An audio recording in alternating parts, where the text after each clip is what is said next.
তে ইউনোর দিকে তাকিয়ে তাকিয়ে মুচকি মুচকি হাসছে আর লজ্জায় যেন তার গাল দুটো লাল নীল হয়ে যাচ্ছে। মনের ভিতরে উঠছে অনেক প্রজাপতি। তে শোন না। হ্যাঁ বল, শুনছি। তে তোর তো সেটিং হয়ে গেছে, এখন আমাকে একটু সেটিং করিয়ে দে না তোর জঙ্কুক ভাইয়ের সাথে। তে ইউনোর থেকে চোখ সরিয়ে রোজের দিকে তাকিয়ে বুড়ো কুচকেই বলে, আমি আমি সেটিং করিয়ে দেব মানে? তাও আবার ওই রাক্ষসটার সাথে? অসম্ভব, আমি পারবো না। তোরটা তুই করে নে, আমার দ্বারা সম্ভব না। প্লিজ তে এমন করিস না, আমি তোর একটা মাত্র বেস্টু, আমার জন্য এতটুকু করতে পারবি না? আমাকে বিরক্ত করিস না তো, আমাকে একটু দেখতে দে, 2 দিন দেখি নাই, এখন মন ভরে দেখতে দে ওকে। এই বলিতে আবারও গালে হাত দিয়ে এক দৃষ্টিতে তাকিয়ে থাকে ইউনোর দিকে। ইউনো যে এই দিকে ক্লাস নিচ্ছে সেই দিকে তো তার কোনো খেয়ালই নেই। আহ কি সুন্দর হাসি, কি সুন্দর চোখ তার, কি সুন্দর কথা বলার স্টাইল। দেখলেই মন চায় আরো দেখি, মন চায় সারাদিন তাকিয়ে থাকি। তে মনে মনে এই কথা বলেই তাকিয়ে থাকে ইউনোর দিকে। এইদিকে ইউনোর ক্লাস শেষ হয়ে যায়, সে চলে যায়। তে বাকি ক্লাসগুলো করে এরপরে কলেজ ছুটি হয়ে গেলে জিমিনের সাথে বাড়িতে আসে। তবে সারা রাস্তায় গাল ফুলিয়ে থাকে। জিমিন অনেকবার জিজ্ঞাসা করে কি হয়েছে, কিন্তু তে কিছুই বলে না। তে বাড়ির ভিতরে আসতে না আসতেই চিল্লাতে শুরু করে, কাকিয়া কাকিয়া কোথায় তুমি? ইয়ঞ্জন বেগম কিচেনে ছিলেন। তের এমন চিৎকার শুনে হাত মুছতে মুছতে লিভিং রুমে চলে আসেন আর বলেন, কি হয়েছে তে? বাড়িতে আসতে না আসতে এমন চিৎকার শুরু করেছিস কেন? দেখো না মা, সেই কখন থেকে জিজ্ঞাসা করছি কি হয়েছে, কিন্তু তে কিছুই বলছে না। কি হয়েছে না বললে বুঝবো কি করে? তে এখনো চুপ, কিছুই বলছে না। জিন বেগম তার রুমেই ছিলেন। তের এমন চিৎকার শুনে সে তড়িঘড়ি করে নিচে চলে আসেন। জিন বেগম সিঁড়ি দিয়ে নামতে নামতেই বলেন, কি হয়েছে তে? আমাকে এমন করে ডাকছিস কেন? জিন বেগম নিচে আসছে দেখে তে রাগী কণ্ঠে বলে ওঠে, কি হয় নাই তাই বলো। তোমার ছেলে আমাকে কোথাও শান্তিতে থাকতে দিচ্ছে না। বাড়িতে সবার সামনে বলেছে আমাকে নাকি চিনিই না, এখন আবার কলেজে সবার সামনে আমাকে অপমান করেছে। আমি আর ওই কলেজেই যাব না। ইয়ঞ্জন, জিন, জিমিন তের মুখে এমন কথা শুনে সবাই অবাক হয়ে তের দিকে তাকিয়ে থাকে। তে কি সব আবল তাবল বকছিস তুই? কলেজে যাবি না মানে? হ্যাঁ সেটাই তো, হঠাৎ করে আবার কি হলো যে তুই কলেজে যাবি না? আমাদের খুলে বল কি হয়েছে, কে কি বলেছে তোকে? তে কাঁদো কাঁদো মুখ করে জিন বেগমের দিকে তাকিয়ে বলে, কাকিয়া তোমার ছেলে আজ আমাকে পুরো ক্লাসে দাঁড় করিয়ে রেখেছে, তাও আবার সবার সামনে। আমার মান সম্মান সব শেষ করে দিয়েছে। আমি কিছুতেই আর ওই কলেজে যাব না। জিন বেগম তো কিছুই বুঝতে পারছে না। তে বারবার তার ছেলের কথা বলছে, কিন্তু কোন ছেলের কথা বলছে? আমার ছেলে মানে কোন ছেলে? আর তোকেই বা দাঁড় করিয়ে রাখবে কেন? কি হয়েছে তে? আমাকে খুলে বল। কে আবার? তোমার ওই বিদেশ ফেরত ছেলে, রাক্ষস একটা, আমার সব শেষ করে দিল। সবাই অবাকের চরম পর্যায়ে। জঙ্কুক তের কলেজে কি করছে আর তেকেই বা দাঁড় করিয়ে রেখেছে কেন? জিমিন তের সামনে এসে দাঁড়িয়েই বলে, কি বলছিস তে? জঙ্কুক ভাইয়া? আর জঙ্কুক ভাইয়া এবার তোকে দাঁড় করিয়ে রাখবে কেন? তে জঙ্কুক তোর কলেজে কি করতে যাবে? আমি তো কিছুই বুঝতে পারছি না। দেখো হয়তো আমার মেয়ে জঙ্কুকের সাথে উল্টাপাল্টা কিছু করেছে, তাই হয়তো জঙ্কুক রেগে গিয়ে কিছু বলেছে। না মা, আমি কিছুই করিনি। আমি তো শুধু ক্লাসে বসে রোজের সাথে কথা বলতেছিলাম, তখনই সে এসে আমাকে বলছে আমি নাকি ক্লাসে মনোযোগ দেই না, আরো কত কি বলল। সে নাকি আমাদের কলেজের ইংলিশ ছাড়, তারপরে আমাকে পুরো ক্লাসে দাঁড় করিয়ে রাখলো। তের কথা শুনে সবাই অবাকের উপর অবাক হচ্ছে। জঙ্কুক তের কলেজের ছাড়, অথচ এই ব্যাপারে কেউ কিছুই জানে না। তে তোর মাথা ঠিক আছে? কি আবল তাবল বকছিস? জঙ্কুক ভাইয়া কি করে তোর কলেজের ইংলিশ ছাড় হবে? সে তো মাত্রই 3 দিন হলো দেশে ফিরে এসেছে। জিমি, তোর মনে হয় কি আমি মিথ্যে বলছি? আমি আর কিছুতেই ওই কলেজে যাব না, কিছুতেই না। কি হচ্ছে এখানে? এখানে এত চেঁচামেচি কিসের? হঠাৎ পিছন থেকে জঙ্কুক কথাটা বলে ওঠে। জঙ্কুকের কণ্ঠস্বর শোনা মাত্রই সবাই সেই দিকে তাকায়। জঙ্কুক যে সেই কখন দরজার কাছে এসে দাঁড়িয়ে আছে সেটা কেউ খেয়ালই করেনি। তে জঙ্কুকের দিকে তাকিয়ে গাল ফুলিয়ে ফুলিয়ে মনে মনে বলে, রাক্ষসের নাম নিতে না নিতেই রাক্ষস এসে হাজির। জিন বেগম জঙ্কুককে দেখা মাত্রই তাড়াতাড়ি করে জঙ্কুকের সামনে এসে দাঁড়িয়েই বলে, জঙ্কুক বাবা তে এসব কি বলছে? তুই নাকি ওকে সবার সামনে দাঁড় করিয়ে রেখেছিস, এটা কি সত্যি? জিন বেগমের কথাটা শোনা মাত্রই জঙ্কুক তের দিকে তাকায়, আর তের দিকে তাকিয়ে তাকিয়ে উত্তরে বলে, আমি কোনো তেটাকে চিনি না মা, কিন্তু আমার ক্লাসে বসে কেউ যদি বেয়াদবি করে সেটা আমি কখনোই মেনে নিব না। শাস্তি তাকে পেতে হবে, সে যেই হোক না কেন। কথাটা শেষ করেই জঙ্কুক কাউকে কিছু বলার সুযোগ না দিয়ে গটগট পায়ে সিঁড়ি দিয়ে উপরে যেতে নেয়। তবে 2 সিঁড়ি উপরে উঠতে আবার থেমে যায়। আর একটা কথা, কলেজের বিষয় কলেজে থাকবে, বাড়ির বিষয় বাড়িতেই। এই দুটো যেন আর কখনো এক না হয়। পিছনে না তাকিয়ে কথাটা বলেই জঙ্কুক সোজা তার রুমে চলে যায়। এইদিকে জঙ্কুকের কথাটা শোনা মাত্রই তে গর্জে ওঠে।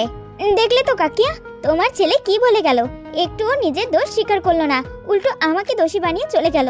আমি কিছুতেই আর ওই কলেজে যাব না, কিছুতেই না। তে তুই সত্যি এই কলেজে আর পড়বি না? কিন্তু তুই তো একসময় এই কলেজে ভর্তি হওয়ার জন্য পাগল ছিলে, এখন বলছিস আর যাবি না? জিমিনের কথাটা শোনা মাত্রই তে চুপ হয়ে যায়, কারণ সে এই কলেজে ভর্তি হওয়ার জন্য অনেক লেখাপড়া করত, যাতে রেজাল্ট ভালো হয় আর এই কলেজে যেন চান্স পায়। হঠাৎ মনে পড়ে যায় ইউনোর কথা। সে যদি ওই কলেজে না যায় তাহলে ইউনোকে কি করে দেখবে, আর তার ক্রাশকে না দেখে কি করে থাকবে সে? না না, আমাকে কলেজে যেতেই হবে, তা না হলে ইউনো স্যারকে কি করে দেখব? আমি কেন কলেজ ছাড়বো? ছাড়বে তো এই রাক্ষসটা, আমাকে কিছু একটা করতে হবে। তে মনে মনে কথাটা বলেই জিন বেগমের কাছে এসে বলে, কাকিয়া তুমি তো জানো আমি এই কলেজে চান্স পাওয়ার জন্য কি কি করেছি। এখন কি তুমি চাও আমি তোমার ওই রাক্ষস ছেলে মানে জঙ্কুক ভাইয়ের জন্য ছেড়ে দিই? তুমি একটু জঙ্কুক ভাইয়াকে বোঝাও না, যেন সে ওই কলেজ ছেড়ে অন্য কলেজে চলে যায়। তের কথাটা শুনে জিন বেগম কিছু একটা ভাবে, এরপর তের দিকে তাকিয়ে বলে, আচ্ছা বলবো তে, তুই এখন যা ফ্রেশ হয়ে নে, আমি দেখছি কি করা যায়। কথাটা শেষ করে জিন বেগম আবার উপরে চলে যায়। সেটা দেখে তে খুব খুশি হয়ে যায়, কারণ একমাত্র জিন বেগমই পারবে জঙ্কুককে ম্যানেজ করতে। কারো কথা না শুনলেও তার মায়ের কথাটা ঠিকই শুনবে জঙ্কুক, সেটাতে ভালো করেই জানে। তাই তেও খুশি মনে চলে যায় তার রুমে। এইদিকে মাত্রই জঙ্কুক রুমে এসে তার গায়ে থাকা শার্টের বুতাম খুলতে শুরু করে। মাত্র 2টা বুতাম খুলেছে, ঠিক তখনই জিন বেগম জঙ্কুকের রুমে এসে বলেন, জঙ্কুক বাবা, তুই সত্যি তের কলেজে ইংলিশ স্যার হিসেবে জয়েন করেছিস? কই, তুই তো আমাদের একবারও কিছু বললিও না। জঙ্কুক তার মায়ের কণ্ঠস্বর শুনে পিছনে ফিরে তাকায়, তবে কিছু না বলে সে আবারও আয়নার দিকে তাকায়, কারণ সে জানতো তার মা একবার হলেও তার কাছে আসবে। কিছুক্ষণ চুপ করে আয়নার দিকে তাকিয়ে শান্ত গলায় বলে ওঠে, হয়েছে, ভালো লেগেছে তাই। কিন্তু তুই তের কলেজে কেন যেতে গেলি, অন্য কোনো কলেজে? কলেজের নাম সরোয়ার্দি কলেজ মা, সেখানে কে পড়ে কে না পড়ে সেটা দেখার সময় আমার নেই। আমার যেখানে ভালো লাগবে আমি সেখানেই যাব। আচ্ছা সেটা না হয় বুঝলাম, কিন্তু তের সঙ্গে এতটা কঠোর ব্যবহার করা কি দরকার ছিল বাবা? মেয়েটা তো এখনো ছোট, 2-1টা ভুল তো করতেই পারে, তাই বলে সবার সামনে এমনটা করবি? জঙ্কুক আলতো করে দীর্ঘ নিঃশ্বাস ফেলে, শার্টের কাফ খুলতে খুলতেই আয়নায় নিজের প্রতিচ্ছবির দিকে তাকিয়ে থাকে। অতঃপর শান্ত কিন্তু ধীর কণ্ঠেই বলে ওঠে, মা, কলেজে আমি একজন শিক্ষক আর সে একজন স্টুডেন্ট, সেখানে সবাই আমার কাছে সমান, তাই অন্যায় করলে শাস্তি সে পাবেই, সে যেই হোক না কেন। দেখ জঙ্কুক, তুই যে তেকে পছন্দ করিস না সেটা আমরা সবাই জানি, কিন্তু সেই কারণে কলেজে সবার সামনে অন্তত ওকে ছোট করিস না। ও এখনো অনেক ছোট, এখনো সেই বুঝ হয়নি যে নিজেকে সামলাতে পারবে। তুই তো জানিস বাড়ির সবাই ওকে কত ভালোবাসে, তাই তে কষ্ট পেলে সবাই পাবে, এমনকি তোর বাবাও। আশা করি তুই বুঝতে পেরেছিস আমি তোকে কি বলতে চাচ্ছি। জঙ্কুক চুপ করে দাঁড়িয়ে আছে, কিছু বলছে না। সেটা দেখে জিন বেগম একটা নিঃশ্বাস ফেলে আর বলে, আচ্ছা ঠিক আছে, আমি নিচে যাই, তুই ফ্রেশ হয়ে নিচে আয়, আমি তোকে খাবার দিচ্ছি। কথাটা বলেই জিন বেগম চলে যান, কিন্তু জঙ্কুক একই জায়গায় কিছুক্ষণ দাঁড়িয়ে থাকে, হয়তো কিছু একটা ভাবছে। কিছু একটা ভেবে জঙ্কুক বাঁকা হেসে চলে যায় ওয়াশরুমে ফ্রেশ হতে। অন্যদিকে তে ফ্রেশ হয়ে এসে আয়নার সামনে দাঁড়িয়ে চুলগুলো মুছছে আর গুনগুন করে গান গাইছে। চুল মোছা হয়ে গেলে আয়নার সামনে দাঁড়িয়ে খুঁটিয়ে খুঁটিয়ে নিজেকে দেখছে তাকে সুন্দর লাগছে কিনা। তাকে তো আবার তার ইউনো স্যারকে পটাতে হবে, তাই নিজেকে ফিটফাট রাখতে হবে, কিছুতেই তাকে চোখের নিচে ডার্ক সার্কেল পড়তে দেওয়া যাবে না। তে মনে মনে এসব ভাবছে আর আয়নায় ভালো করে নিজেকে দেখছে। কি রে তে, তোর এখনো হয়নি? লাঞ্চ করবি না নাকি? আমার তো অনেক ক্ষুধা লেগেছে। তে চমকে ওঠে হঠাৎ জিমিনের কথা শুনে। সে তো মনোযোগ দিয়েই নিজেকে দেখতেছিল। ওহ তুই, আমি তো ভয়ে পেয়ে গেছিলাম। আচ্ছা বলতো আমাকে দেখতে কেমন লাগে রে? তে জিমিনের দিকে তাকিয়ে নিজের গালে 2 হাত রেখে কথাটা বলে। জিমিন তের এমন কথা শুনে ব্রুকুসকে তের দিকে তাকিয়ে প্রশ্ন করে, হঠাৎ এমন কথা কেন বললি তে? আরে এমনি বল না কেমন লাগে, ভালো করে দেখে বল না। জিমিন ছোট ছোট চোখ করে তের দিকে তাকিয়ে বলে, তে সত্যি করে বলতো, তুই প্রেম টেম করছিস না তো আবার? তে থতমত খেয়ে যায়। এখন কি বলবে ও? ও তো ক্রাশ নামক বাসটা খেয়ে বসে আছে, সেটা জিমিনকে বলবে কিনা সেটাই ভাবছে। এখন বলবো না, আগে ইউনো স্যারকে পটাই, তারপরে না হয় বলবো। তে এই তে, কোথায় হারিয়ে গেলি আবার? কই কিছু না তো। কিছু না বললেই হলো, তোকে দেখেই তো বোঝা যাচ্ছে তুই কিছু একটা ভাবছিস আর মিঠে মিঠে হাসছিস। ব্যাপারটা কি বলতো? আরে ধুর, তুই কি উল্টাপাল্টা কথা বলছিস? আমি কেন হাসবো? তুই না বললি তোর ক্ষুধা লাগছে, তাহলে এখন দাঁড়িয়ে আছিস কেন? চল না। ও আচ্ছা চল, সত্যিই অনেক ক্ষুধা লেগেছে। হ্যাঁ চল। আল্লাহ আমাকে এইবারের মতো বাঁচিয়ে নিয়েছে, তা না হলে আজ জিমিনের কাছে ধরাই পড়ে যেতাম। মনে মনে কথাটি বলেই তে জিমিনের পিছু পিছু যেতে থাকে। তে জিমিনকে বড় মানুক আর নাই মানুক, কিন্তু জিমিন তের বড় বোন বলে কথা, সব কথা কি আর তাকে বলা যায়? তে জিমিন সিঁড়ি দিয়ে নিচে নামছে, হঠাৎ তে পিছন থেকে বলে ওঠে, জিমিন কয়েকদিন ধরে লক্ষ্য করছি তুই সুগাবাইয়ের সাথে তেমন কথা বলিস না, কিছু কি হয়েছে তোদের? জিমিন হঠাৎ মাঝপথে থেমে যায়, সাথে মুখটাও মলিন হয়ে যায়, কিছু বলছে না, চুপচাপ দাঁড়িয়ে আছে। এখনো থেকে কি বলবে? জিমিনই তো কথা বলে না সুগার সাথে, আর কেন বলে না সেটাও বা কি করে বলবে থেকে? কিরে জিমিন, তুই হঠাৎ এমন মাঝপথে থেমে গেলি কেন? ভাগ্যিস একটুর জন্য আমি পড়ে যাইনি, তা না হলে সোজা। তে থেমে যায়, কারণ সামনে তাকাতেই দেখতে পাই জঙ্কুক ডাইনিং টেবিলে বসে শান্তভাবে ফোনে কিছু দেখছে। তাকে দেখেই তের মুখটা আবারও গোমরা হয়ে যায়, আর মনে মনেই বলে, উফ, এই রাক্ষসটা আবার এখানেও বসে আছে, শান্তিতে দুটো ভাতও খেতে দিবে না দেখছি। কিরে, তোরা ওখানে দাঁড়িয়ে আছিস কেন? আয় খেতে বস, খাবারগুলো তো ঠান্ডা হয়ে যাচ্ছে। জিমিন তার মায়ের কথা শুনে নিচে নামতে শুরু করে, তবে তে দাঁড়িয়ে আছে, কারণ ও নিচে যাবে কি যাবে না সেটাই দাঁড়িয়ে দাঁড়িয়ে ভাবছে। কিন্তু তার তো খুব ক্ষুধা লেগেছে, পেটের মধ্যে তো ইঁদুর দৌড়াদৌড়ি করছে। তে পেটে হাত দিয়ে দাঁড়িয়ে আছে। জিমিন কিছু দূর যেতেই আবারও পিছনে ফিরে তাকায়, আর দেখতে পায় তে এখনো দাঁড়িয়ে আছে। কি হলো, দাঁড়িয়ে আছিস কেন? চল। যেহেতু তের ক্ষুধা লেগেছে তাই সে আর কিছু বলে না, জঙ্কুকের দিকে তাকিয়ে মুখ বাঁকিয়ে ধীরে ধীরে ডাইনিং টেবিলের কাছে এগিয়ে যায়। তবে জঙ্কুকের থেকে 5 চেয়ার দূরে এসে বসে। তে ইচ্ছে করেই জঙ্কুকের থেকে সবচেয়ে দূরে চেয়ারটায় বসে। সেটা দেখে সবাই একটু অবাক হয়, কারণ তের চেয়ার ফিক্সড করা, সেটা রেখে অন্য একটা চেয়ারে বসেছে দেখে। তবে কেউ কিছু বলে না, কারণ সবাই বুঝতে পারে ব্যাপারটা। জিমিনও এসে বসে। ইয়ঞ্জন বেগম আর জিন বেগম খাবার পরিবেশন করছেন। মা, আমাকে খাইয়ে দাও। তে, তুই বড় হয়েছিস, এবার তো একটু নিজের হাতে খেয়ে নে। কিছুদিন পরে তো বিয়ে হয়ে যাবে, তখন কি করবি? তখন কে খাইয়ে দেবে শুনি? কে আবার খাইয়ে দেবে? তুমিই খাইয়ে দিবে। আর সব থেকে বড় কথা, আমি তো এত তাড়াতাড়ি বিয়েই করব না, আগে গ্রাজুয়েট কমপ্লিট করব, নিজের পায়ে দাঁড়াবো, তারপরে বিয়ে করব। তের মুখে এমন কথা শুনে ইয়ঞ্জন বেগম জিন বেগমের দিকে তাকায়, জিন বেগমও ইয়ঞ্জন বেগমের দিকে তাকায়। এখন খাইয়ে দাও তো, খুব ক্ষুধা লেগেছে। পাগলি মেয়ে একটা। আচ্ছা, আমি তোকে খাইয়ে দিচ্ছি। কথাটা বলেই জিন বেগম মুচকি হেসে তের জন্য খাবার বাড়তে শুরু করে। এখনো পারে না নিজের হাতে খেতে, সে আবার গ্রাজুয়েট কমপ্লিট করে নিজের পায়ে দাঁড়াবে। জঙ্কুক কথাটা আসতেই বলে, তবে তেকে শুনিয়েই বলে। এইদিকে কথাটা শোনা মাত্রই তের রাগ উঠে যায়। তে কিছু বলতেই যাবে, ঠিক তখনই স্কুল থেকে আরাপার যে কি চলে আসে। আমরা চলে এসেছি। আরাপ কথাটা বলেই দৌড়ে ইয়ঞ্জন বেগমের কাছে চলে আসে, আর যে কি জিন বেগমের কাছে। ছোট দিদুন, জানো আজ স্কুলে কি হয়েছে? যে কি? তুই বলবি না, আমি বলবো। না, আমি বলবো। আরাপ, জেকি, তোমরা আবার শুরু করে দিয়েছো? যাও, আগে ফ্রেশ হয়ে নাও, তারপরে যা বলার বলবে। হ্যাঁ দাদা ভাই, আগে ফ্রেশ হয়ে নাও, তারপরে তোমাদের গল্প শুনবো, ঠিক আছে? আচ্ছা ঠিক আছে বলে আরাপার যে কি দুজনই দৌড়ে তাদের রুমে চলে যায়। আয়ু, তুমিও যাও, ফ্রেশ হয়ে খাবার খেয়ে নাও। আচ্ছা মা।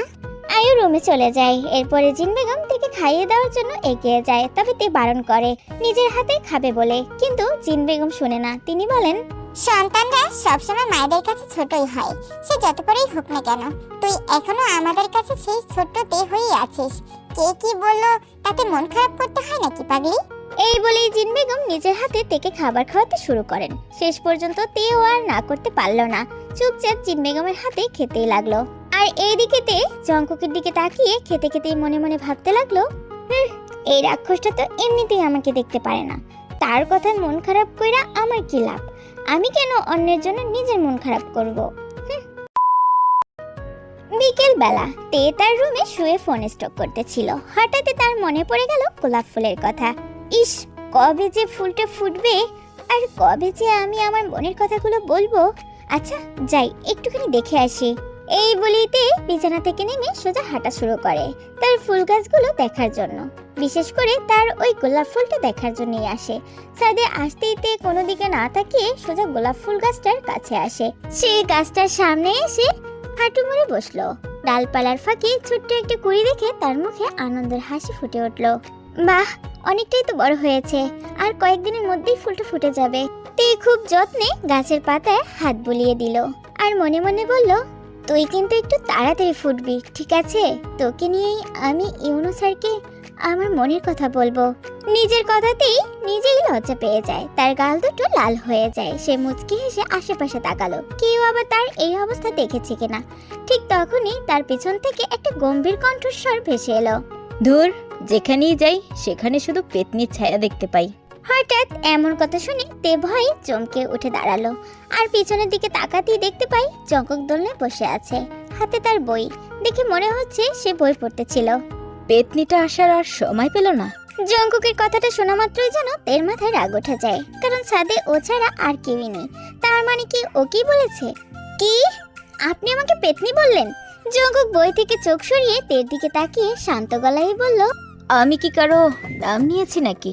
তে মনে মনেই ভাবে, জঙ্কুক তো কারো নাম বলেনি, কিন্তু ওকে ছাড়া বা আর কাকেই বলবে? নিশ্চয়ই ওকে বলেছে, কিন্তু এখন স্বীকার করছে না। আপনি কারোর নাম বলেন নাই ঠিক আছে, কিন্তু এখানে তো আমি ছাড়া আর কেউ নেই। আর আপনি আমার ছাদে কি করছেন সেটা আগে বলুন। জঙ্কুক বুরুকুসকে তের দিকে তাকিয়েই বলে, তোর সাথ মানে? এই সারটা কি তোর নামে লিখে দিয়েছে নাকি? তে ঠোঁট ফুলিয়ে দুহাত কোমরে রেখেই বলে, হ্যাঁ আমার। স্যারটা আমাকে লিখে দিলেও আর না দিলেও আমার। আমি ছোটবেলা থেকে এখানে ফুল গাছ লাগাই, গাছে পানি দিই, সবকিছু যত্ন নিই, তাই এই স্যারটা আমারই। জঙ্কুক ঠোঁটের কোণে হালকা হাসি টেনে আবারও বইয়ের দিকে তাকিয়ে বলল, বাহ, যুক্তিটা তো বেশ। তাহলে নিচের বাগানটাও কি তোর? অবশ্যই, ওখানকার অর্ধেক গাছ আমিই লাগিয়েছি। তাই নাকি? তাহলে বাড়িটাও নিশ্চয়ই তোর?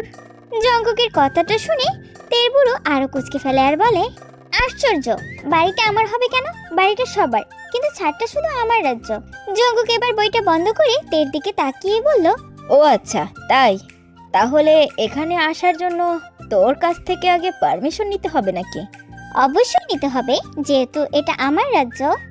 আর আমি যদি বলি এই রাজ্যের রাজা আমি, তখন কি বলবি? জঙ্কুকের কথাটা শোনা মাত্রই তে দুহাত কোমরে রেখে বুড়ো নাচিয়ে বলল, আপনি রাজা? স্বপ্ন দেখছেন নাকি? এই রাজ্যের কোনো রাজা নেই। আপনি হলেন সর্বোচ্চ সর্বোচ্চ রাজ্যের পাহারাদার। তের এমন কথা শুনে জঙ্কুক ঠোঁট চেপে হাসি আটকেই বলল, তাই নাকি? কিন্তু পাহারাদারেরও তো ক্ষমতা থাকে, চাইলে তোকে এই রাজ্য থেকে বের করেও দিতে পারি। তের চোখ বড় বড় করে ফেললো আর বলল, এই যে শুনুন, এটা আমার রাজ্য, এখানে আমাকে বের করার অধিকার কারো নেই। উল্টো আমি চাইলে আপনাকে বের করে দিতে পারি। জঙ্কুক এইবার বাঁকা হেসে ধীরে ধীরে উঠে দাঁড়ালো আর তের সামনে এসে দাঁড়িয়েই বলল, তাই? তাহলে বের করে দেখ, আমিও দেখি তুই কি করে বের করে দিস। তে একটু ঘাবড়ে গেল, এক পা পিছিয়ে গেল, তবুও মুখে একটু সাহসী ভাব এনেই বলল, আমি ভদ্রমে বলে কিছু বলছি না, তা না হলে এতক্ষণে আপনাকে ধাক্কা দিয়ে সিঁড়ি পর্যন্ত পৌঁছে দিতাম। মুখে তো ভালোই কথার ঝরে ফুটেছে দেখছি। ঝুড়ি ফুটেছে মানে? নেহাতি আমি খুব ভদ্র মেয়ে, তাই অযথা কারোর সাথে ঝগড়া করি না। তের কথা শুনে জঙ্কুক বুড়ো কুচকে ফেলে আর বলে, ঝগড়া করছিস না? তাহলে এখন এটা কি করছিস? আর কলেজে যেটা করেছিলি ওটা কি ছিল? তে চোখ রাঙিয়ে জঙ্কুকের দিকে তাকালো, ঠোঁট বাঁকিয়ে দৃঢ় গলায় বলল, আপনি তো নিজেই বলেছিলেন কলেজের কথা বাড়িতে না বলতে, তাহলে এখন কেন আপনি সেই কথা বলছেন? আর আমি ঝগড়া করছি না, আমি শুধু আমার রাজ্যটাকে বাঁচানোর চেষ্টা করছি, কারণ আপনার মতো রাক্ষসের হাত থেকে নিজের রাজ্যটা বাঁচানো একটা যুদ্ধ। কি বললি? আমি রাক্ষস? তো আপনি রাক্ষস না তো কি? আপনি জানেন আপনার মতো রাক্ষসের সাথে কথা বলাটাই আমার জীবনের সব থেকে বড় ভুল। ধুর, আর এক মুহূর্ত থাকবো না এখানে। তের আগে গটগট করে ছাদ থেকে নেমে গেল, যেতে যেতে বিড়বিড় করে বলতে লাগলো, ঠিকই বলেছি, আপনি একটা রাক্ষস। যেখানেই যাই সেখানে এসে আমার মেজাজ খারাপ করে দেয়, একটু শান্তিতে কোথাও থাকতে দেয় না। আমি পেতনি, তাই না? আমি পেতনি না, আপনি একটা রাক্ষস। এইদিকে জঙ্কুক কয়েক মুহূর্ত স্থির হয়ে দাঁড়িয়ে রইল, তারপর তার চোয়াল শক্ত হয়ে গেল, চোখ মুখে বিরক্তর ছাপ স্পষ্ট। রাক্ষস? আমি রাক্ষস? আমাকে রাক্ষস বলার সাহস হয় কিভাবে এই মেয়ের? জঙ্কুক রাগে হাতে থাকা বইটা দোলনার উপরে ছুঁড়ে মারে আর বিড়বিড় করে বলে, আমাকে রাক্ষস বলা তাই না? তাহলে তোকে দেখাচ্ছি আসল রাক্ষস কাকে বলে। এই বলেই জঙ্কুক ছাদ থেকে নেমে যেতে নেয়, তবে 2 পা এগোতেই আবারও দাঁড়িয়ে যায়। তার চোখ চলে যায় সেই গোলাপ ফুল গাছটার দিকে। জঙ্কুক কিছু একটা ভেবে বাঁকা হাসে। এরপর জঙ্কুক ধীরে ধীরে নিচে চলে আসে। রাতের বেলা সবাই ডিনার করতে বসে। জিমিন চুপচাপ খাচ্ছে, কোনো দিকে না তাকিয়ে। সুগা বারবার জিমিনের দিকে তাকাচ্ছে আর বোঝার চেষ্টা করছে হঠাৎ এই জিমিনের আবার কি হলো, কেনই বা ওকে ইগনোর করছে। কিন্তু সুগা কিছুতেই যেন হিসাব মেলাতে পারছে না। কি ব্যাপার সবাই এখানে, কিন্তু তে মামনি কোথায়? ও তে তে এখন খাবে না, তাই আসেনি। খাবে না মানে? এত বড় রাত, ও কি না খেয়ে থাকবে নাকি? না খেয়ে থাকবে কেন, ও তো সবার আগেই খেয়ে গেছে। বলেছে ওর নাকি আজ পড়া বেশি, তাই তাড়াতাড়ি খেয়ে পড়তে বসবে। ও আচ্ছা। আয়ো, দাদা ভাই আর দিদি ভাই কি ঘুমিয়ে পড়েছে? জি মা, ওরা ঘুমিয়ে পড়েছে। জঙ্কুক, শুনলাম তুই নাকি তের কলেজে টিচার হিসেবে জয়েন হয়েছিস। জেহপের প্রশ্নে জঙ্কুক শান্তভাবেই উত্তর দিল, কালই জয়েন করেছি, কিন্তু আমাদের তো আগে কিছুই বললি না। বলার মতো বিশেষ কিছু ছিল না, চাকরিটা ভালো লেগেছে তাই জয়েন করেছি। এতক্ষণ আরএম সাহেব সবারই কথা শুনলেন। এবার আরএম সাহেব জঙ্কুকের দিকে তাকিয়ে বললেন, আমি তো ভেবেছিলাম দেশে ফিরলে এবার আমাদের কোম্পানির দায়িত্বটা তোর হাতে তুলে দিব। এতদিন বিদেশে ছিলি তাই কিছু বলিনি, কিন্তু এখন যখন ফিরে এসেছিস তখন আশা করেছিলাম অফিসের কাজকর্ম সামলাতে শুরু করবি। হঠাৎ কলেজে শিক্ষকতা করার সিদ্ধান্ত নিবি সেটা বুঝতে পারিনি। এটা কেমন কথা আরিম? ও তো বড় হয়েছে, পড়াশোনা করেছে, ওর নিজের স্বপ্ন পছন্দ অপছন্দ থাকতেই পারে।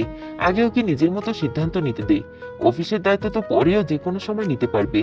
থাক না কাকাই, জঙ্কুকের যখন জবটা ভালো লেগেছে করুক না, আর কোম্পানি তো আছে, ওর যখন ইচ্ছে তখনই তো ও যেতে পারবে। আরএম সাহেব সুবিন সাহেব জেহপের কথা সবগুলোই শুনল জঙ্কুক। কিছুক্ষণ চুপ করে থেকে তারপরে বলল, বাবা, আমি এই মুহূর্তে কোম্পানির দায়িত্ব নিতে চাই না, সময় হোক আমি নিজেই কোম্পানির দায়িত্ব নিব, তবে সেটা এখন না। এই তো হয়েছে ছেলের মতো কথা। ছেলেটাকে একটু সময় দাও, ওর বয়সই বা কত, নিজের স্বপ্নগুলো পূরণ করতে দাও। পরে তো ব্যবসার দায়িত্ব নিতেই হবে, আর এখন তো আমরা আছি সামলানোর জন্য। আচ্ছা ঠিক আছে, যেটা ভালো মনে করো তাই করো। আমরা তো শুধু চাই তোমরা ভালো থাকো। তোমরা তো শুধু জঙ্কুকে নিয়ে পড়ে আছো, এইদিকে যে সুগার বয়স বেড়ে গেছে সেই দিকে কি খেয়াল আছে? এখন বলো সুগার বিয়েটা কবে দিবে? ওর বয়স তো আর কম হলো না। জেহপের কথা শোনা মাত্রই সুগার কাশি উঠে যায়। হঠাৎ এমন হওয়াতে টেবিলের বসে সবাই চমকে ওঠে। জিন বেগম তাড়াতাড়ি করে এক গ্লাস পানি এগিয়ে দিয়ে উদ্বিগ্ন গলায় বলেন, আরে বাবা, ধীরে ধীরে খা, এত তাড়াহুড়ো করে খেলে তো এমনই হবে। নে একটু পানি খেয়ে নে। সুগা পানির গ্লাসটা নিয়ে কয়েক চুমুক খেলো। কাশি কিছুটা কমতেই সে গভীর একটা নিঃশ্বাস ফেললো। আয়ু সেটা দেখে মুচকি হেসে বলল, কি দেবরজি, বিয়ের কথা শুনেই কি ভয় পেলে নাকি? আয়ুর কথাটা শোনা মাত্রই সুগা অজান্তেই চোখ তুলে জিমিনের দিকে তাকালো। ঠিক সেই মুহূর্তে জিমিনও তার দিকে তাকিয়েছিল। দুজনের চোখ এক হওয়া মাত্রই যেন সময়টা কয়েক সেকেন্ডের জন্য থমকে গেল। কারো মুখে কোনো কথা নেই, তবুও চোখ দুটো যেন হাজারটা না বলা কথা বলে দিচ্ছিল। পরের মুহূর্তেই জিমিন দ্রুত চোখ সরিয়ে নিল, চুপচাপ নিজের প্লেটের দিকে তাকিয়ে রইল। সুগাও দীর্ঘ নিঃশ্বাস চেপে মুখ ফিরিয়ে নিল। দুজনেই এই নীরবতা টেবিলে বসে থাকা কারো চোখেই পড়ল না। আরে দিব সময় হলেই দিব, তুই চিন্তা করিস না। কি বলো কাকাই, আমি চিন্তা করব না? এটা কোনো কথা? আমি ওর বড় ভাই, আর ভাই হয়ে ভাইয়ের জন্য চিন্তা হবে, এটাই তো স্বাভাবিক, তাই না? শুধু কি চিন্তা করলেই হবে? ওর বিয়ের সব কাজ তো তোকেই করতে হবে। আর সব থেকে বড় কথা, যার বিয়ের কথা বলছিস সে কি বিয়ে করতে রাজি? অবশ্যই করব, কেন করব না? আমার ছোট ভাইয়ের বিয়ে বলে কথা। আর সুগার রাজি না মানে? আলবাত রাজি, তুমি একবার জিজ্ঞাসা করেই দেখো। হয়েছে, এখন তোমরা চুপ করো। যার বিয়ে তার হুঁশ নেই আর পাড়াপড়শির ঘুম নেই। ও যখন বিয়ে করতে চাইবে তখন ও নিজে এসেই বলবে। এখন চুপ করে খাবারটা শেষ করো সবাই। জিন বেগমের কথাটা শেষ হতে না হতেই জিমিন টেবিল ছেড়ে উঠে যেতে নাই। সেটা দেখে আয়ু বলে ওঠে, জিমি, তুমি আবার কোথায় যাচ্ছ খাবার শেষ না করে? আমার পেট ভরে গেছে ভাবি। কথাটা বলেই জিমিন পিছনে আর না তাকিয়ে সোজা উপরে চলে যায়। আমারও খাওয়া শেষ। এই বলেই জঙ্কুক সে উঠে চলে যায় তার রুমে। কিন্তু যাকে নিয়ে এত আলোচনা সে চুপচাপ বসে আছে, কিছুই বলছে না। সবাই ডিনার শেষ করে যার যার রুমে চলে যায়। এইদিকে জিমিন নিজের রুমে এসে দরজাটা বন্ধ করে দিল। তারপর ধীরে ধীরে বিছানায় বসে পড়ল। ডাইনিং টেবিলে হওয়া কথাগুলো যেন বারবার তার কানে বাজতে লাগলো। সুগার বিয়ে কথাটা মনে পড়তেই তার বুকের ভেতরটা মোচড় দিয়ে উঠল। সত্যি কি সুগা ভাইয়ের বিয়ে হয়ে যাবে? তাহলে আমি কি শুধু দূর থেকে সবকিছু দেখেই যাব? তার চোখের কোণে নীরব পানি জমে উঠল, ঠোঁট কাঁপতে লাগলো। অনেকক্ষণ চুপ করে থাকার পরে সে আস্তে করেই বলল, না, আর না। আমি আর নিজের অনুভূতিগুলো লুকিয়ে রাখতে পারবো না। যদি সবাই সুগা ভাইয়ের বিয়ের কথা ভাবতেই শুরু করে, তাহলে তার আগেই আমি সবাইকে বলে দিব আমি সুগা ভাইয়াকে ভালোবাসি। কথাটা বলেই সে থেমে গেল। পর মুহূর্তেই মুখে এক টুকরো তিক্ত হাসি ফুটে উঠল। কিন্তু বললেই কি হবে? সুগা ভাইয়া তো আমাকে ভালোবাসে না। যদি সবাই আমাকে ভুল বোঝে, যদি সুগা ভাইয়া নিজেই আমাকে প্রত্যাখ্যান করে, তাহলে হয়তো আমি তাকেও হারাবো, আর পরিবারের সবার চোখেও ছোট হয়ে যাব। এখন আমি কি করব? হে আল্লাহ, আমাকে পথ দেখাও। আমি যে তাকে ছাড়া বাঁচতে পারবো না। এই বলেই জিমিন হাঁটুতে মুখ গুজে নীরবে কাঁদতে শুরু করে। ঘরটা নিস্তব্ধ, শুধু তার চাপা কান্নার শব্দ চারপাশে ছড়িয়ে পড়ছে। বিকেলের নরম সোনালি আলো চারদিকে ছড়িয়ে পড়ছে। হালকা বাতাসে ফুলের বাগান যেন আরো জীবন্ত হয়ে উঠছে। সারি সারি গোলাপ, গাঁদা আর রজনীগন্ধার মাঝখানে ধীরে ধীরে হাঁটছে তে। তার পরনে নীল রঙের একটি শাড়ি, হাতে নীল কাচের চুড়ি। বাতাসের ছোঁয়ায় তার খোলা চুলগুলো বারবার উড়ে এসে মুখ ঢেকে দিচ্ছে। সে আলতো করে এক হাত দিয়ে চুল সরিয়ে দিচ্ছে আর অন্য হাতে শাড়ির আঁচল সামলাচ্ছে। প্রতিটি পদক্ষেপে তার কাচের চুড়িগুলো টুংটাং করে মিষ্টি শব্দ তুলছে। সেই সুর যেন চারপাশের নিস্তব্ধতাকে আরো মোহময় করে তুলছে। ঠিক তখনই দূর থেকে একটি বাইকের শব্দ ভেসে এলো। মুহূর্তের মধ্যেই বাইকটি এসে তার সামনে থেমে গেল। বাইক আরোহীর পরনে কালো জ্যাকেট, কালো গ্লাভস আর মাথায় কালো হেলমেট। হেলমেটের ভিসরের আড়ালে মুখটা পুরোপুরি ঢাকা, তাই তাকে চিনে নেওয়ার কোনো উপায় নেই। তবুও ছেলেটাকে দেখে তের ঠোঁটের করে লাজুক হাসি ফুটে উঠল। তার বুকে ধুকপুকানি যেন পেরিয়ে গেল। সে তো এতক্ষণ ধরে এই মানুষটার জন্যই অপেক্ষায় ছিল। এ আর কেউ না, এ তো ইউনো স্যার। লজ্জায় তের গাল দুটো টুকটুকে লাল হয়ে উঠল। চোখ তুলে তাকাতেও যেন সাহস পাচ্ছিল না সে।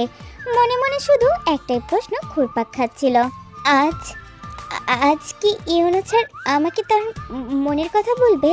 ছেলেটি ধীরে ধীরে বাইক থেকে নেমে এলো। তারপর বাইকের পেছন থেকে বের করলো লাল গোলাপের ভরা একগুচ্ছ তাজা গোলাপ। শান্ত পায়ে এক ধাপ দু ধাপ করে তের সামনে এসে দাঁড়ালো আর মুখে কোনো কথা না বলেই আলতো করে গোলাপের তোড়াটা তের দিকে বাড়িয়ে দিল। তে কাপা হাতে আঁচলটা শক্ত করে চেপে ধরলো। তার বুকের ভিতরটা যেন ঝড়ের মতো কাঁপছে। লাজুক চোখে একবার গোলাপের তোড়ার দিকে আরেকবার হেলমেট পরা ছেলেটির দিকে তাকালো সে। এই মুহূর্তটা যেন তার বহুদিনের স্বপ্ন। সে স্বপ্নের জন্য সে প্রতিদিন অপেক্ষা করেছে। তে কাপা কাপা হাতে গোলাপের বুকিটা নিল। বুকের ভেতরটা ধুকধুক করছে। ছেলেটি ধীরে ধীরে তার হেলমেটের লক খুলতে শুরু করলো। তের মুখে লাজুক হাসি আর মনে মনে বলছে, অবশেষে আজ ইউনো ছাড়া আমাকে প্রপোজ করবেন। তে মনে মনে কথাটা বলেই সামনের দিকে তাকালো। সামনেই দাঁড়িয়ে আছে জংকুক। জংকুককে দেখা মাত্রই তে চোখ বন্ধ করে চিৎকার করতে শুরু করলো। চিৎকার করতে করতেই তে ধরপড়িয়ে উঠে বসলো। চোখ খুলে কয়েক সেকেন্ড এদিকে ওদিকে তাকিয়ে বুঝতে পারলো এটা কোনো ফুলের বাগান নয়, এটা তার নিজের রুম। তার মানে সবটা স্বপ্ন ছিল। তে তার বুকে হাত দিয়ে বিড়বিড় করে বলল, যাক বাবা, বাঁচা গেল। এটা স্বপ্ন ছিল, সত্যি না। পরমূর্তি জংকুকের কথা মনে পড়তেই তে বিরক্ত হয়ে পাশে থাকা কোলবালিশটাকে ধুপধাপ দুটো খুশি মেরে তাতে দাঁত চেপে বিড়বিড় করে বলল, টিকটিকির জামাই, ক্রিকেটের মতো আমার স্বপ্নে এসে হাজির। আমি তো ভেবেছিলাম ইউনো স্যারকে দেখবো, আর শেষে কিনা এলো ওই রাক্ষসটা। আমার এত সুন্দর স্বপ্নটা নষ্ট করে দিল। ধুর, লোকটা আমাকে বাস্তবেও শান্তি দেয় না, এখন আবার স্বপ্নেও ছাড়ছে না। তের আগে গজগজ করতে করতে আবার বিছানায় শুয়ে পড়ে। জংকুককে মনে মনে বকতে বকতে কিছুক্ষণ পরে সে ঘুমিয়েও যায়। পরের দিন সকালবেলা যে যার কাজে ব্যস্ত। ব্রেকফাস্ট শেষ করে যার যার মতো কাজে চলে যায়। তে তার রুমে তৈরি হচ্ছিল কলেজের জন্য। জিমিন তের রুমের দরজায় নক করে বলে, তে তোর হলো? জিমিনের কণ্ঠস্বর শুনে তে চুইংগাম চাবাতে চাবাতেই রুমের দরজা খুলে বের হয়েই বলে, হয়ে গেছে। জিমিন আর কিছু বলে না, হাঁটা শুরু করে। তেও তার পিছু পিছু যেতে থাকে। তবে সিঁড়ি দিয়ে নিচে নামতেই হঠাৎ তে বলে ওঠে, এই যা, আমি তো আমার ফোনটা রুমেই ফেলে এসেছি। জিমিন, তুই একটু দাঁড়া, আমি আমার ফোনটা নিয়ে আসি। তে কথাটা বলে এক মিনিটও সময় নষ্ট করে না, আবারও উপরে চলে আসে। কিছুক্ষণ পর তে হাতে ফোনটা নিয়ে নিচে চলে এসে বলে, এখন চল জিমিন, তারা দুজনে জিন বেগম আর ইউনজুন বেগমকে বলে ঘর থেকে বের হয়ে যায়। গেটের কাছে আসতেই তে আবারও বলে ওঠে, জিমিন তুই এখানে একটু দাঁড়াতো, আমি একটু চুইংগামটা ফেলেই আসি। রাস্তায় ফেললে আবার কার না কার পায়ের নিচে পড়বে, তার থেকে ভালো আমি ডাস্টবিনে ফেলে আসি। কথাটা শেষ হতে না হতেই তে দৌড়ে বাড়ির ভিতরে চলে আসে আর জিমিন সেখানেই দাঁড়িয়ে থাকে। কিছু সময় পর তে আবারও দৌড়ে জিমিনের কাছে এসে মুচকি হেসে বলে, আমার কাজ শেষ, এবার চল কলেজে যাওয়া যাক। দু বোন গেট দিয়ে বেরোতেই একটা রিক্সা পায় আর তাতে দুই বোন উঠে বসে। তের আজ খুশি লাগছে, তার প্রথম ক্লাস আজ করতে হবে না বলে। এত খুশিতে তে জিমিনকে কিছু বলতেই যাবে, কিন্তু জিমিন চুপচাপ বসে আছে দেখে বলল, কি রে জিমিন, তুই আজ এত চুপচাপ কেন? কোনো কথা বলছিস না যে, কি হয়েছে তোর? জিমিন কিছু বলে না, চুপচাপ বসেই আছে। তার চোখের কোণে পানি জমে, যাতে তে দেখতে না পায় তাই অন্যদিকে তাকিয়ে আছে। যেহেতু তে কাল রাতে ডাইনিং টেবিলে ছিল না, তাই সে কিছুই জানে না। আর জিমিন চায় না তেকে এসব বলতে। এই জিমিন, বল না কি হয়েছে, নাকি সুগা ভাইয়া কিছু বলেছে তোকে? না তে, সে কিছু বলেনি। আসলে আমার কিছু ভালো লাগছে না। সেটা আগে বলবি তো, আমি ভাবলাম কি নাকি। যদি সুগা ভাইয়া তোকে কিছু বলতো তাহলে এইবার আমি তাকে ছেড়ে দিতাম না। তাকে আর কি বলবি তে, সে তো কিছুদিন পরে বিয়ে করে নেবে, তখন তো তার জীবনে আমার কোনো অস্তিত্ব থাকবে না। জিমিন কথাটা মনে মনেই বলে। আচ্ছা একটা কাজ কর, বগম ভাইয়াকে নিয়ে একটু ঘুরে আয়, দেখবি তোর মন ভালো হয়ে যাবে। দেখছি কি করা যায়। রিকশায় বসে দুই বোন কথা বলতে বলতেই যাচ্ছে কলেজের উদ্দেশ্যে। অন্যদিকে জঙ্কুক কলেজের জন্য তৈরি হয়ে শেষবারের মতো আয়নায় দেখে নেয় সব ঠিকঠাক আছে কিনা। এরপরে ফোনটা হাতে নিয়ে রুম থেকে বের হতে যায়, কিন্তু দরজা খুলতে গিয়ে দেখে দরজা খুলছে না। জঙ্কুক অনেকবার চেষ্টা করে দরজা খোলার জন্য, কিন্তু কিছুতেই দরজা খুলছে না। এটার আবার এখন কি হলো, খুলছে না কেন? জঙ্কুকের হাতে থাকা ঘড়িটার দিকে তাকায় আর দেখতে পায় এখন যদি ও না বের হয় তাহলে কলেজে যেতে অনেকটাই লেট হয়ে যাবে। জঙ্কুক ভাবে হয়তো দরজা লক হয়ে গেছে, তাই চাবি বের করে খোলার চেষ্টা করে, কিন্তু তাও খুলছে না। হঠাৎ করে এমন কি হলো যে দরজা খুলছে না? তার মানে কি? জঙ্কুক কিছু একটা ভেবে রাগে মুষ্টিবদ্ধ করে ফেলে আর দরজা ধাক্কাতে ধাক্কাতেই বলে, মা, ভাবি, কাকিয়া, তোমরা কি কেউ আছো? তাহলে দরজার ছিটকানিটা একটু খুলে দাও তো। মা। জঙ্কুকের ডাক কেউ শুনতে পায় না, কারণ জিন বেগম, ইউনজুন বেগম আর আয়ু কিচেনে, তাই তাদের কাছে জঙ্কুকের ডাক পৌঁছায় না। জঙ্কুকের এখন খুব রাগ হচ্ছে, তার আর বুঝতে বাকি থাকে না এটা কার কাজ, কিন্তু এখন সে কি করে রুম থেকে বের হবে সেটাই ভাবছে। জঙ্কুক ফোন হাতে নিয়ে কাউকে একটা কল করে, ঠিক তখনই লিভিং রুমের ল্যান্ডলাইনে কল চলে আসে।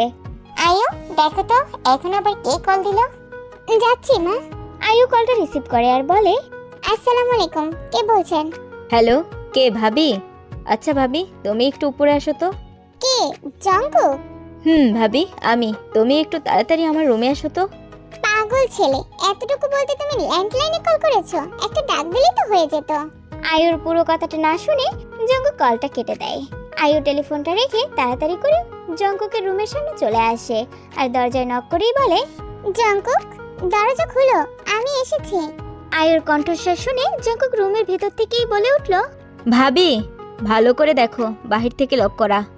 বাহির থেকে লক করা মানে? মানে পরে বলছি, আগে ভালো করে দেখো, বাহির থেকেই লক করা। আয়ু আর কিছু না বলে জঙ্কুকের কথা মতোই ভালো করে দরজার দিকে তাকাতেই দেখতে পায় সত্যিই বাহির থেকে লক করা, মানে উপরে সিটকানি লাগানো। আয়ু দেরি না করে সিটকানি খুলে দিতেই জঙ্কুক রুম থেকে বেরিয়ে এসেই বলে, থ্যাংক ইউ ভাবি, থ্যাংক ইউ সো মাচ। কিন্তু জঙ্কুক, তোমার দরজায় ছিটকানি বাহির থেকে এভাবে কে আটকালো? তুমি ভালো করেই জানো ভাবি, এই কাজটা কে করতে পারে। আমার লেট হয়ে যাচ্ছে, এখন আসছি। জঙ্কুকের কথা শুনে আয়ু কিছুক্ষণ স্থির হয়ে দাঁড়িয়ে রইল। হঠাৎ তার মাথায় যেন একটা নামই ভেসে উঠল। আয়ু মুচকি হেসে বলল, আমি শিওর এটা তে ছাড়া আর কেউ না, তাই না জঙ্কুক? কথাটা বলতে বলতেই সামনে তাকালো সে, কিন্তু জঙ্কুকে আর সেখানে দেখতে পেল না। এইদিকে জঙ্কুক দ্রুত সিঁড়ি দিয়ে নিচে নেমে এলো। মুখ দেখে বোঝাই যাচ্ছে তার মেজাজ এখন তুঙ্গে। জঙ্কুক বাবা, তুই এখনো যাসনি? একটু দেরি হয়ে গেছে কাকিয়া। এর বেশি কিছু না বলেই সে গটগট পায়ে গ্যারেজের দিকে চলে গেল। গাড়ির কাছে এসে দরজা খুলে বসতেই যাবে, তার আগে চোখ পড়ে সিটের দিকে। সঙ্গে সঙ্গেই জঙ্কুক পুরো কুঁচকে ফেলে। রাগে তার চোয়াল শক্ত হয়ে এলো, কারণ শুধু সিটে না, হ্যান্ডেলেরও চারপাশে চুইংগাম লেপে রাখা। জঙ্কুক কয়েক সেকেন্ড নীরব গাড়িটার দিকে তাকিয়ে রইল, তারপর ঠোঁটের কোণে ধীরে ধীরে এক চিলতে হাসি ফুটে উঠল। সেই হাসিতে রাগের চেয়ে প্রতিশোধের আভাই বেশি ছিল। চোরের রানী, আমাকে আটকে রাখার জন্য তো বেশ ভালোই প্ল্যান করেছো দেখছি। ঠিক আছে, এইবার আমার পালা। আমিও বুঝিয়ে দিব এই রাক্ষসকে বিরক্ত করার ফল কি হতে পারে।